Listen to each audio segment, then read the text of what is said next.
Un nouveau départ, c'est la une de la Provence après la victoire de l'Olympique de Marseille. C'était hier soir au stade Vélodrome face à Toulouse, 2 buts à 0. C'est le décrassage avec Nicolas. Salut à tous. Salut à tous et oui, bienvenue dans le décrassage, c'est tout de suite, c'est maintenant.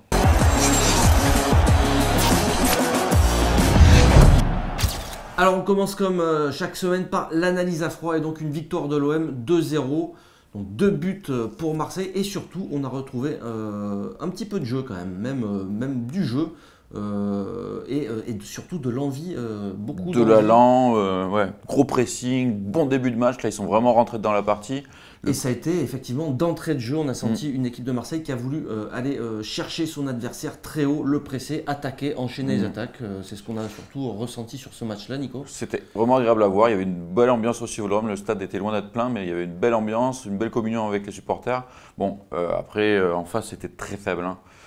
Duprat a dit que c'était des bons sparring partners, c'était vraiment ça, c'était vraiment une équipe de Toulouse minable sur ce match, mais Marseille a fait le boulot, il a plutôt bien fait, le 4-2-3-1 est équilibré, mais en plus là, ça a montré du jeu, c'est vraiment aller vers l'avant, les latéraux, Sakai a été super bon, donc ouais, une belle prestation. Alors, du jeu, de temps en temps c'était un peu brouillon, Ouais, c'est pas non plus parfait. un jeu super Non. fluide, mais voilà, la Provence parle de nouveau départ, c'est peut-être un nouveau départ pour l'OM.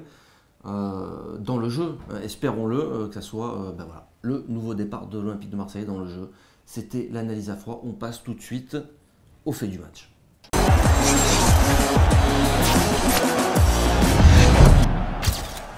Alors mon fait du match, on en a déjà un petit peu parlé en intro. Pour moi c'est clairement l'état d'esprit des joueurs affichés par les hommes de Rudy Garcia. On a enfin une équipe qui est rentrée avec les crocs et ça s'est senti d'entrée de jeu. L'OM a mis la pression et s'est créé beaucoup d'occasions de buts, en tout cas de situations offensives grâce justement à cet état d'esprit-là. Et c'est ce que je voulais souligner pour mon fait du match. C'est vrai, c'est une grosse différence avec les matchs précédents. Alors moi j'ai un fait du match un peu plus marrant. C'est notre ami Kamel qui avait déjà beaucoup fait de vélo, qui a du coup a donné le coup d'envoi et a pris le ballon et a foncé vers le but toulousain. Le gardien a joué le coup, a tenté de sortir sa frappe et non, c'est rentré au fond. Donc ça a un peu montré aux Marseillais, les gars, c'est comme ça que ça se passe, un droit au but, c'est on prend la balle et on va marquer. Donc c'est vrai que c'était un droit au but. C'était un droit au but, donc c'était plutôt marrant. Donc je trouvais que c'était un bon petit clin d'œil à faire à Kamel sur ce but qui a donné de l'allant à cette équipe et aux supporters qui étaient bien chauds déjà avant le coup d'envoi. Et Kamel, tu viens quand tu veux sur le plateau de Débat Foot Marseille pour parler de l'Olympique de Marseille. Allez, on passe tout de suite à The Man and the Merguez of the Match.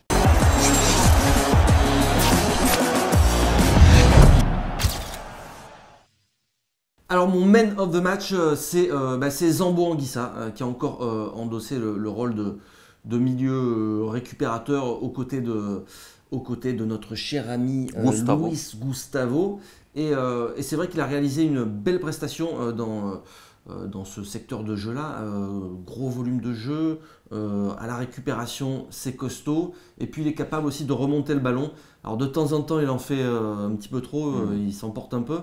Il prend trop la confiance, comme on dit. Il se complique un peu la vie des fois. Il veut faire des choses un peu trop compliquées. Reste Voilà. simple, Reste petit. simple, mais voilà, je pense que c'est l'homme en ce moment qui équilibre aussi l'équipe.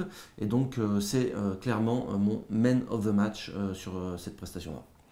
Moi, globalement, ils ont plutôt été bons. Moi, il y en a un qui m'a vraiment particulièrement plu, c'est Hiroki Sakai, qui a vraiment fait un énorme match, je trouve, sur son côté. Alors défensivement, il a toujours été bien placé, il a récupéré des ballons dans les pieds, il est agressif comme on aime, il avait des jambes. Offensivement, il propose toujours une solution, et moi, je le trouve de plus en plus intelligent.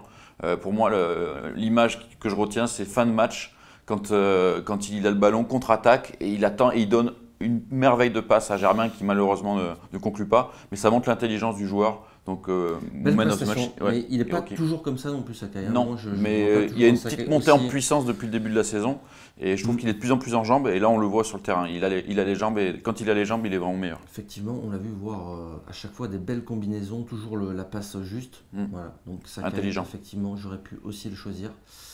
Mais j'ai choisi, moi, le physique, ça m'intéresse beaucoup, le physique. L'équilibre, non, puis l'équilibre. Anguissa, c'est un peu, il amène de l'équilibre. Et puis on parle beaucoup du physique d'Anguissa, mais il n'y a pas que ça Non, dans ce joueur. non, il n'y a pas que ça. Il y a aussi une palette technique qui est pas si dégueulasse que ça. Qui est pas du tout dégueulasse.